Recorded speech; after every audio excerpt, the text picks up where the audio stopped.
Magandang hapon po. Sinuong at nagpatagumpayan ng ating resupply mission sa Ayungin Shoal ang panggigipit at pagradyo na naman ng China Coast Guard. Sakay si Chino Gaston ng isa sa mga barko ng Philippine Coast Guard sa gitna ng habulan sa dagat. At narito ang kanyang pagtuto. Nang lumiwanag na sa West Philippine Sea nitong Biyernes malapit sa Ayungin Shoal ang dalawang resupply ship at mga escort itong BRP Sindangan at BRP Gabra ng Philippine Coast Guard. Sinalubong ng China Coast Guard vessel 21616. Lumampas at nagmasid ang CCG mula sa likuran ng mga barko ng Pilipinas na gabi pa ng Huwebes nagtagpo sa Sabina Shoal. Agad nag-radio challenge ang China na papalapit ang Philippine vessels sa Ayungin Shoal na kanila ring inaangkin. Philippine ship. This is Chinese Coast Guard 21616. To avoid misunderstandings and miscalculations, please inform us your intention. To China Coast Guard 21616. This is Philippine Coast Guard vessel, BRP Sindangan, MRRB 4407, conducting lawful routine maritime patrol within the Philippine Exclusive Economic Zone.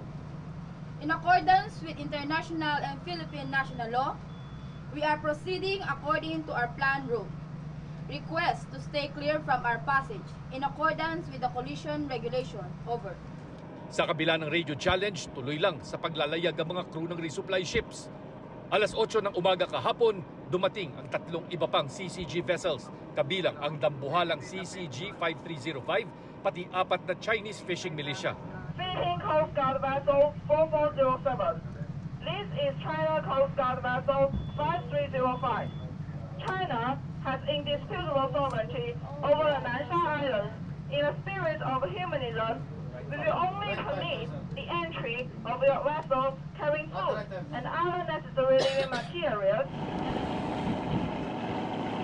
Umikot at nagbasid mula sa himpapawid ang isang grain na eroplano. Bago mag-alas 9 ng umaga, dumikit at kinahon na ng mga Chino ang resupply ships na Unaiza May 2 at BRP Cabra. Humarang sa harap ang apat na asul na Chinese fishing vessels. Masyado nang malapit talaga itong Chinese Coast Guard ship. Pinipicturean pa tayo nitong mga tao dito sa kanilang barko. At ito na nga, hinahati na ngayon. Hinihiwalay na itong resupply ship mula sa atin. Samantalang sa tapat naman natin, sa mismong harapan, nandyan nakatapat at nagbabantay yung kanilang Chinese fishing militia. Ilang beses bumuntot at pinilit ng CCG 21551 na ihiwalay ang BRP Cabra mula sa Unaiza May 2. Pero ilang beses ding iniharang ang BRP Cabra para hindi madikitan ang resupply ship. Kalaunan, tumigil din sa paghabol ang China Coast Guard. During this kind of mission, it ignites our patriotism and our dedication to serving the government. Habang abala sa BRP Cabra ang mga Chino, humarurot pa ayungin ang BRP Sindangan at nakaalpas ang Unaiza May 1 sa likuran ng mga humabol na Chinese Coast Guard at fishing militia. Tinabihan ng mas mabilis na barko ng China ang BRP Sindangan at biglang lumiko sa harapan, ilang metro lang mula sa nguso ng barko. Nagmenor at nakaiwas ang BRP Sindangan kaya naiwasan na magsalpukan ang dalawang barko. Sa sobrang lapit ng CCG, mabot ang usok ng makina nito sa crew at sakay ng mga mamamahayag. Salita ng Chinese Fishing Militia at Chinese Coast Guard sa pagharang sa BRP Sindangan habang ito'y nakatigil sa karagatan. Kinat po tayo na alam natin labag po yan sa international na mga panuntunan patungkol sa safety ng paglalayag dito sa karagatan. So, hello! How are you? How are you? Sinubukan natin mag-communicate. Ni hao! Okay, makikita natin, nagbi-video din sila sa atin, no? Ganun kalapit. At peace. Tila, Nanliit ang 40-meter vessel ng PCG sa higanting CCG-5305 na may helicopter landing deck, automatic cannon sa harap at di bababa sa 4 na water cannon sa tagiliran. Habang malapitang hinaharang ang BRP Sindangan, tanaw namin ang mga crew ng CCG na may mga bitbit na kamera at kinukunan ng crew at mga mamamahayag. Ang mga Chinese fishing boat punong-puno ng electronic at navigation equipment at walang palatandaan na ito'y galing sa pangingisda. Habang abala sa pagharang sa barko ng PCG ang mga Chino, nakalusot paayungin ang mga resupply ship at narating ang BRP Sierra Madre dakong alas 11 ng umaga.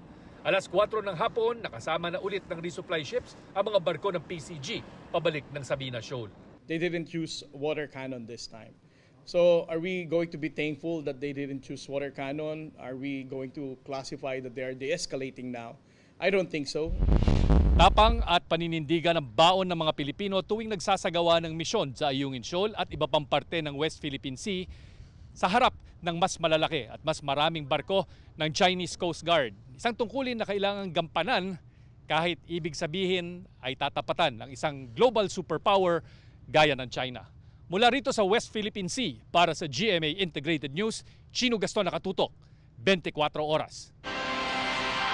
Tinawag na misplaced bully ng AFP ang China Coast Guard na nanghaharas sa resupply mission ng Pilipinas sa Ayungin Shoal. At dahil sa panghaharang, kinarma raw tuloy ang bangka ng China nang sumabit sa kable ng isang bangka ng Pilipinas. Nakatutok si Mav Gonzalez. 3 oras nakipagpatintero ang mga barko ng Pilipinas at China sa Ayungin resupply mission nitong Biyernes ayon sa Philippine Coast Guard. 10:31 in the morning, the Unaiza May 1, the first supply boat, was able to successfully enter the entrance ng Ayungin Shoal, and 10:39 sumunod na yung isang resupply boats. By 2 p.m., natapos na ng pag-unload. On our way back, going to Sabina Shoal, we were still being shadowed. At habang nangyayari ito, may isa pa palang insidente sa pagitan ng mga tropang Pilipino at Chino. Dahil sa pangaharang ng China, sumabit ang bangka nila sa kable ng isang Filipino fishing boat. The karma that they experience when they try to shadow our resupply vessel. Our troops stationed at BRP Sierra Madre offered their assistance. Of course, China refused because they don't want Filipinos to be helping them. What is quite amusing is that they still have the guts to challenge our radio message. China Coast Guard is a misplaced bully in the West Philippine Sea, in our maritime zone. Patuloy na kinukondena ng National Security Council ang anumang harassment sa West Philippine Sea. Framing kasi ng China is that nagpapagamit daw tayo sa Estados Unidos. May away ang dalawang malaking bansa at tayo ay nakikialam at tayo ay at dahil dito pwedeng paggera at masasama tayo sa gera, no? That is the position of China which the president clearly denounced. Ikinatuwa rin ng konseho na nakuha ni Pangulong Bongbong Marcos ang suporta ng ASEAN sa ating posisyon sa West Philippine Sea. Sabi ng NSC, patuloy na makikipagtulungan ang Pilipinas sa mga kaalyadong bansa sa pagpapatrolya sa West Philippine Sea at pananatilihin ang mapayapang kooperasyon sa rehiyon. Malaking tulong daw dito kung daragdagan ang confidential at intelligence funds ng NSC gaya ng panukala ng ilang senador. Para sa GMA Integrated News, Mav Gonzalez, nakatutok, 24 oras. Nagpakita ng bahagyang aktibidad at pagbuga ng volcanic smog o VOG ang Bulkang Taal. Ayon sa PHIVOLCS, mula noong nakarang Sabado ay bahagyang naging aktibo ang bulkan. Naglabas ito ng volcanic smog na nakaapekto sa kalusugan. Dahil dito nag-abiso ang PHIVOLCS na mag-ingat ang mga nakatira malapit sa bulkan. Ang mga matatanda, buntis, mga bata, pati yung mga may asthma, lung disease at heart disease ay pinapayuhang manatili na lamang sa bahay. Nagkaroon din ng 8 volcanic earthquakes sa tumagal ng 2 hanggang 3 minuto. Mga kapuso, hindi pa rin po pumapreno ang taas presyo sa petrolyo. Sa tansya ng isang oil industry source, madaragdagan ng 20 centavos hanggang 60 centavos ang kada litro ng diesel. 10 hanggang 50 centavos naman ang sa kada litro ng gasolina. Kung matutuluyan, 9 na sunod-sunod na linggo nang tumataas ang presyo ng diesel. Abot na sa kabuang taas presyo na 15 pesos kada litro. Sa gasolina naman, mahigit 10 pesos kada litro ng dagdag matapos ang 7 sunod-sunod na price increase. Sinimula nang ipamahagi ang 15,000 pisong ayuda para sa mga rice retailer na apektado ng price cap sa bigas. Ang DSWD pinag-aaralang madagdagan pa ang ayuda. Nakatutok si Bernadette Reyes. Isa si Marites sa mga unang nakatanggap ng 15,000 pesos na cash aid para sa micro-rice retailers na naapektuhan ng price cap sa bigas.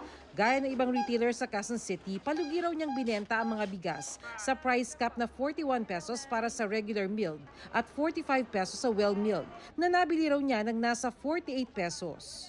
Tampuhunan, talagang hindi sapat, pero nagpapasalamat na rin naman at kahit papano nagbigay. Ngayong araw nag-kick off ang pamamahagi ng payout sa Quezon City, San Juan at Caloocan. Si Helen na may pwesto sa Maypaho Public Market sa Caloocan, nagpapasalamat lalo't ilang araw daw silang nagbebenta ng palugi. Pinag-aaralan ng Caloocan City LGU na magdagdag ng 5,000 pesos na tulong pinansyal. Balak din ng LGU na ilibre ang renta ng mga retailer.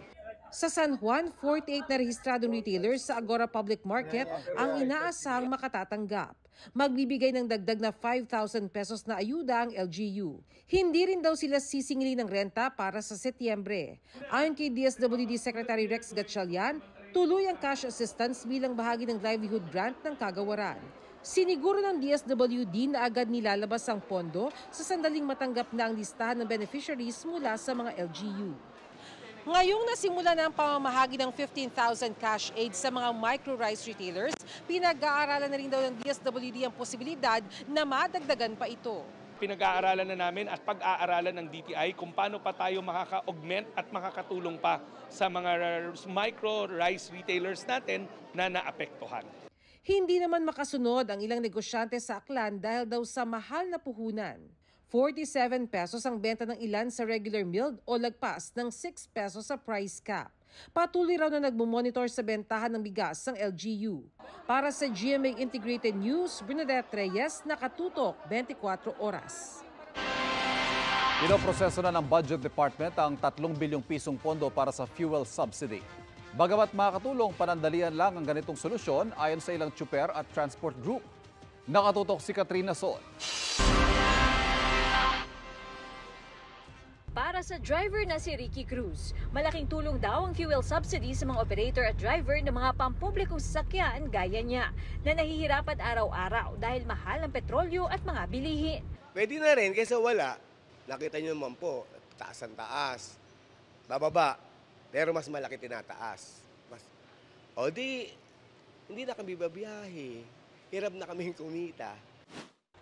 Ayon sa Land Transportation Franchising and Regulatory Board, pinoproseso na ng Budget Department ang 3 bilyong pisong pondo para sa fuel subsidy program ng Transportation Department. Pero sabi ng tsuper na si Roland Bacar, walang nakukuhang pakinabang ang mga gaya niyang driver sa ayuda.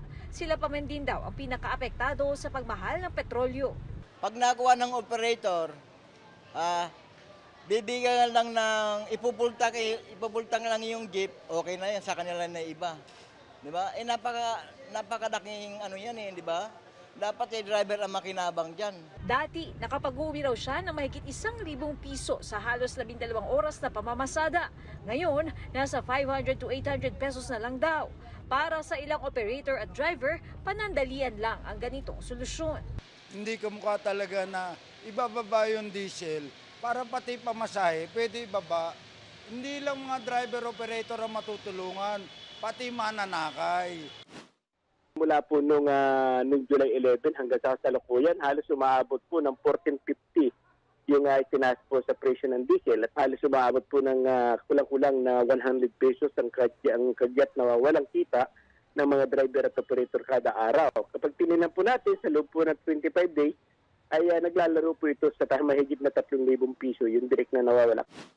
Isang linggo lamang po, mauubos po namin ito dahil nasa 20 litro kada araw po ang aming nakukonsumo sa aming pamamasada. Wala pa po sa 10% itong fuel subsidy po na makukuha. Para sa GMA Integrated News, Katrina Son, nakatutok 24 oras. Ilang mag-aaral sa Davao del Norte nahimatay sa matinding init at matinding baha naman ang nanala sa Coronadal at Davao City. Paspasan natin ang iba pang mga balita. Matinding thunderstorm nagdulot ng baha sa Davao City. Tila naging maalong dagat ang CP Garcia Highway sa pilit na paglusong ng mga sasakyan sa hanggang tuhod na baha. May ilang sasakyan tumirik. Nagbaha rin sa ilang kalsada sa Coronadal City, pahirapan ang biyahe ng mga sasakyan. Isang compound din ang pinasok ng tubig. Ayon sa Pag-asa, bunsod ng habagat ang mga pag-uulan. 22 high school students sa Braulio E. Duhali, Davao del Norte nahimatay sa matinding init. Ayon sa Municipal Health Office, sumakit ang ulo at tiyan ng mga estudyante. Isang estudyante ang naunang nawala ng malay umaga kahapon at dinala sa ospital. Pero pasado tanghali, 20 pa ang sumama ang pakiramdam at dinala sa Regional Health Unit Duhali. Maayos na ang lagay nila at nakauwi na. Mga Pinoy na nasawi sa wildfire sa Maui, Hawaii sa Amerika, 14 na ayon sa ating konsulado. Kabilang sila sa 115 namatay sa malawakang sunog noong August 8. 66 pa ang hinahanap. Para sa GMA Integrated News, Joseph Morong, nakatutok 24 oras.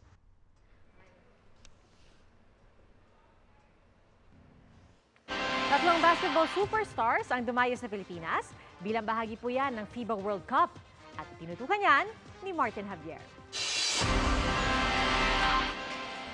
Sa papalapit na pagtatapos ng FIBA World Cup 2023 ay patuloy pa rin ang pagdagsa dito sa Pilipinas ng mga malalaking pangalan sa mundo ng basketball. Nandito ngayon sa bansa ang basketball legends na sina Luis Scola, Carmelo Anthony at ang Hall of Famer na si Pau Gasol. Nagbabalik sa bansa ang tatlong FIBA Global Ambassadors para sa final phase ng FIBA World Cup 2023. Sa isang talk show press conference, inaalala ni Scola ang magagandang laban nila kontra kina Gasol at Spain sa iba't ibang kompetisyon. It was tough. Spain had a great team for all these years. Isang malaking karangalan naman daw para kay Gasol na maging global ambassador ng FIBA sa edisyong ito ng torneo. Obviously, it was an honor to be asked to be an ambassador. So it's been fun. Noong isang araw, bumisita at nakisaya pa si Gasol sa Pinoy fans sa FIBA Fan Zone. Ayon naman kay Anthony, dapat gawing inspirasyon ng aspiring basketball countries katulad ng Pilipinas ang mga istoryang nabuo mula sa mga koponan sa kompetisyon. Tulad daw ng pagkakapanalo ng Germany sa semifinals para umusad sa kauna-unahang pagkakataon sa gold medal game. You can see the excitement of the different countries now and because they see the opportunity that they can go out there and win a gold medal. Para sa GMA Integrated News, ako si Martin Javier, nakatutok 24 oras. Tukoy na ng mga pulis ang driver ng SUV na nasangkot sa nag-viral na away kalsada sa Valenzuela noong August 19. Ayon sa hepe ng Valenzuela Police, i-aanunsyo nila sa Lunes ang pangalan ng driver na nagkasanang baril sa naagirian nitong taxi driver. Haharap din daw ang taxi driver. Sa ngayon, nakausap na raw nila ang kaanak ng SUV driver. Kakausapin daw ng mga kaanak ang driver na sumuko na. Binawi na ng PNP Firearms and Explosives Office ang lisensya sa paggamit ng baril ng SUV driver.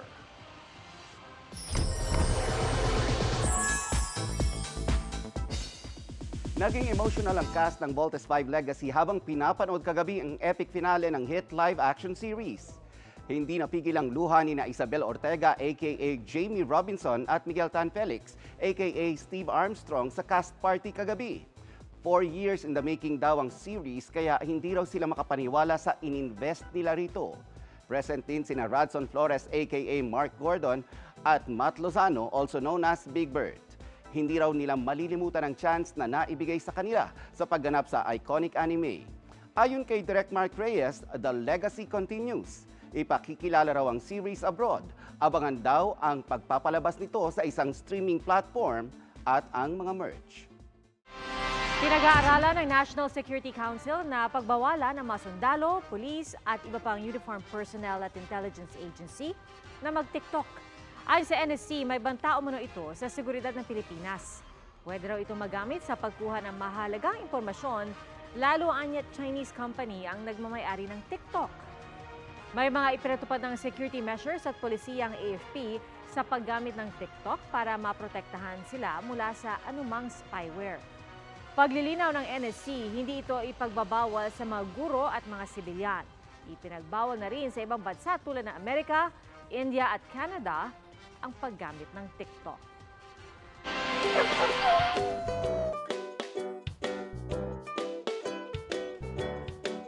Isang asong may kakaibang itsura ang ating bida.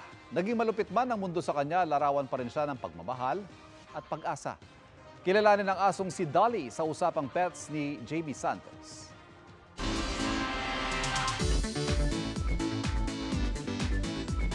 Sa mga fur baby na bumida sa Aspen Day kamakailan, isa sa kanila ang bukod tangi, si Dolores o Dolly.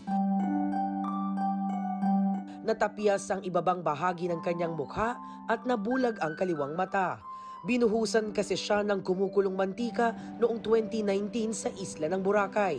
Matapos ang nangyari, napunta siya sa pangangalaga ng Philippine Animal Welfare Society o PAWS hanggang sa natagpuan niya ang kanyang forever family. Nakita ko lang siya and nang inisip ko, siya yung aso para sa akin. Yung mga less adoptables, yun ang mas tumawag ng pansin namin. Dahil sa kalupitang dinanas ni Dolly, aminado si Tej na hindi naging madali na makuha ang tiwala nito. Nung una, nasa isang sulok lang siya, pero eventually, I guess, nakuha ko yung tiwala niya. After nun, sobrang bibihira naming magkahiwalay. Nagbunga naman daw ang pagtsatsaga ni Tej na alagaan si Dolly at mapawi ang kanyang trauma. Ngayon, si Dolly ang lusog-lusog na. Mahilig pang mag-relax and chill at naging napakalambing at mapagmahal. Yung ligaya na lang na binibigay, yung may kalaro ka, may kasama ka, meron nung magpapasaya sa iyo nang hindi mo kailangan suklian ng sobra pero gusto mong gawin yun sa kanya. Kailanman hindi katanggap-tanggap ang kalupitan, pero ika nga, faith in humanity restored. Sa kabila ng mapait na sinapit ni Dolly, merong tamang tao na nagbalik ng kanyang saya, pagmamahal at pag-asa. Para sa GMA Integrated News, Jamie Santos, nakatutok 24 oras.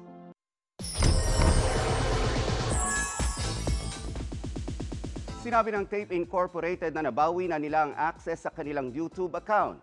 Sa isang pahayag, sinabi ng Tape na nawalan sila ng control sa nasabing YouTube account nang umalis ang isa nilang empleyado at hindi raw itinurn over sa kanilang email at password nito.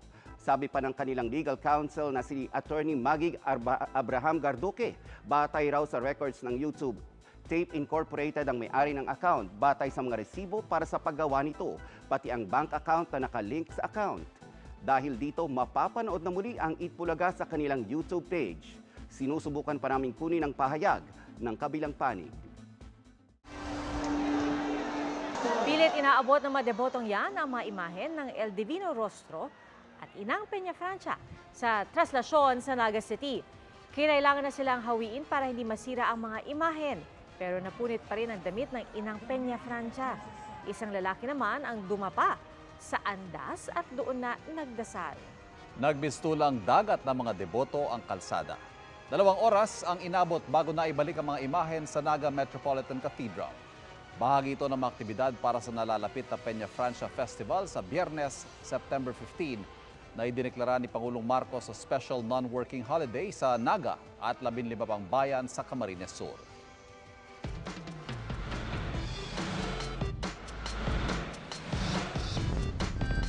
Magandang hapon mga kapuso. Ako po ang inyong Kuya Kim na magbibigay sa inyo ng trivia sa likod ng mga trending na balita. Gumapang ang takot sa isang tahanan sa Cebu nang may nahuli silang isang itim na hayop. Anong klaseng hayop ito?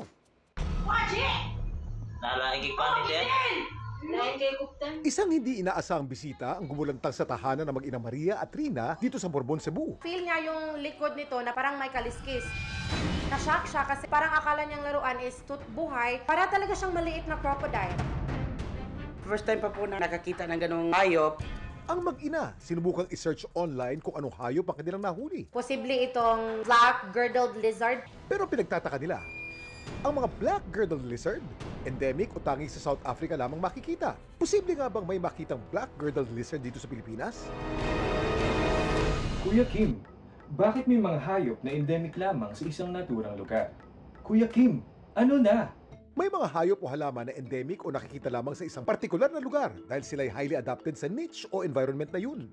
Ang mga hayop ay maaari kumakain lamang ng isang klase ng halaman na doon lamang tumutubo. O di kaya ang mga halaman ay maaari lamang mabuhay o musmong sa isang partikular na klima o soil type. Ang mga black-girdled lizards ay mga endemic sa South Africa. Sila ay mga medium-sized lizards tumahaba ng 7 to 9 centimeters lamang. Ang mga black-girdled lizards ay pitch black o napakaitim ng kulay. Pero ayon sa isang herpetologist o eksperto sa mga reptiles at amphibians, ang nahuli na mag-ina, hindi isang black-girdled lizard, kundi isang spiny waterside skink. It is endemic, meaning dito lang sa Pilipinas nakikita. Sa Cebu, Panay, Negros Islands, sa Luzon. Tinatawag din itong crocodile skink. Yung kanya kasing balat, yung kanyang kaliskis, very spiny, quite similar to crocodile. Ang nahuli namang spiny waterside skink ni Narina, kanilang pinakawalan. Pero ano naman kaya klaseng lizard o butiki ang may kakayahang magpalit ng kulay? Ang mga chameleon ay may kakayahang magpalit ng kulay ng balat. Nagagawa nila ito sa pamamagitan ng mga pigment-bearing cells sa outer layer ng kanilang balat na kung tawagin ay chromatophores. Kapag nakaranas sila ng pagbabago sa body temperature o stress levels, ang nanocrystals sa balat nila ay nagko-contract o nag-e-expand, rason para mag-iba ito ng kulay.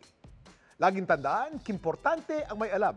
Ako po si Kuya Kim at sagot ko kayo, 24 oras.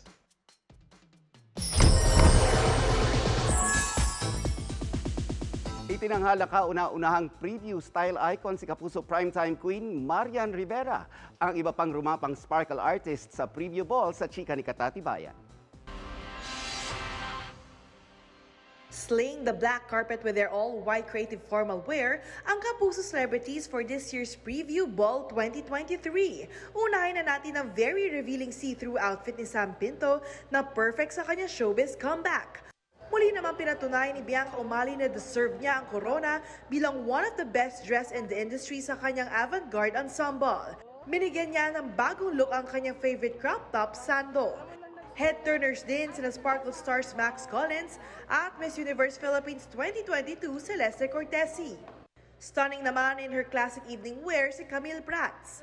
Equally dashing naman ang Kapuso leading men tulad ni Sian Lim, Christian Bautista, and Unbreak My Heart star Will Ashley. Pero ang pinakaagaw eksena sa black carpet, ang pagdating ni primetime Queen Marian Rivera, epitome of beauty and elegance si Marian. Kwento niyan, hindi niya sukat akalain na papatok ang kanyang video sa TikTok. Ang dami kasi nagsasabi sa akin na bakit hindi daw ako sumayaw, na-miss na akong sumayaw. Sabi ko, why nga? Bakit naman hindi? Ginawa ko yun, nag-enjoy lang ako eh. Tapos kinabukasan, dami kong messages, dami kong tawag. Sabi ko, ano nangyari? Sabi niya, sayaw ka pa. Maging ang YouTube young star and online sensation na si Niana Guerrero, fan ni Yan. Wish niya makipag-collab kay Marian. Sobrang love siya ni Zia. Binidyo ko siya for Zia. Kasi love siya ni Ziyang sumayaw. Pero bakit nga ba simple at very casual ang outfit niya sa kanyang mga TikTok entry? Kasi yung bago mag-Marimar, yun talaga ako, shirt and jogger. Katatibayan, updated sa showbiz happenings. And that's my chika this Saturday night. Ako po si Nelson Canlas. Pia Ivan?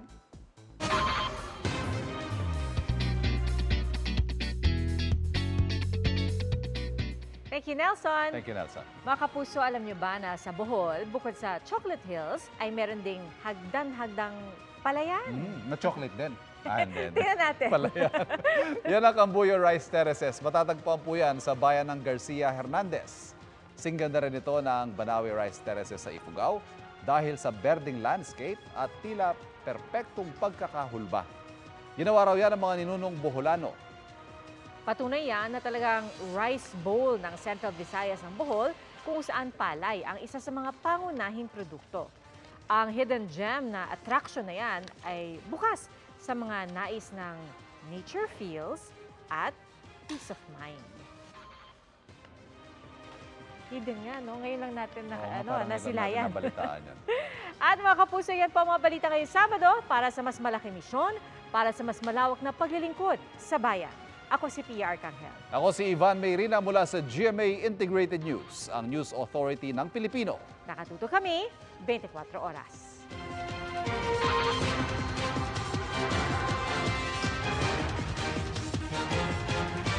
Magandang balita mga kapuso, kahit ano pa man ang oras, mapapanood ang 24 Oras Weekend at iba pang newscast sa youtube.com/GMA News. I-click lamang ang subscribe button. Sa mga kapuso abroad, maaari po kaming masubaybayan sa GMA Pinoy TV at www.gmanews.tv.